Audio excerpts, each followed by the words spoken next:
Welcome to Emovura Audiobooks. Every mystery begins with a single clue. Every clue leads to another question. And every question hides a truth. This is Emovura Crime Files. Rewind. Original crime stories. Today's story. Static on Channel 9. Let's rewind the evidence. The end Mira Solheim was still mid-sentence. Headphones snug over one ear, microphone live and glowing red in front of her. The on-air light steady above the studio door, when that same heavy door eased open quietly behind her at 2:15 in the morning. Her very last caller of the night, a soft-voiced man named Denny Ashworth, had phoned in nearly 20 full minutes earlier. Well before, the station's own automated call log later clearly showed to detectives, anything at all had actually happened inside that locked building that night. The overnight engineer, listening from the next room over headphones of his own, would later tell police he'd heard the door, but assumed it was the cleaning crew, who sometimes came through early on Thursdays. He didn't look up from his console until the on-air light went dark in a way it never had before. Hours earlier, Denny had called in that night, specifically, to keep Mira talking, to keep her seated comfortably in her chair, distracted and warm under the studio lights, cradling the phone against her shoulder while she took notes on his rambling question. While he quietly let himself in through a rear entrance, a young security guard had left unlocked as a small favor for a family friend running late for a surprise. No questions asked, because it was nearly 3 in the morning and nobody was thinking clearly by then.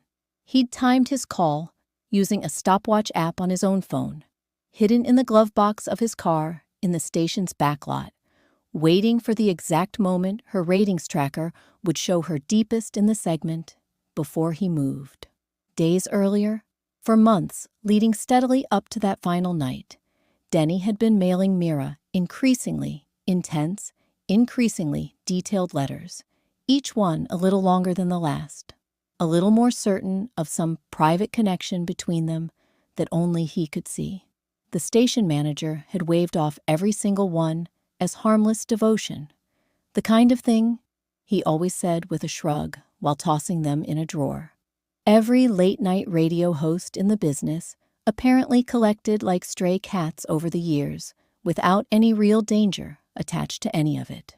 Weeks before that final night, Mira had done an entire segment, gently mocking a conspiracy theory Denny believed in completely, with absolutely no idea he was among her most loyal regular listeners. No idea whatsoever that the harmless on-air joke, delivered with a laugh and a musical sting, would slowly curdle years of quiet devotion into something else entirely darker. The beginning years and years earlier, Denny had found Mira's late-night call-in show the one single thing that got him steadily through the terrible year his mother died alone in a hospital bed.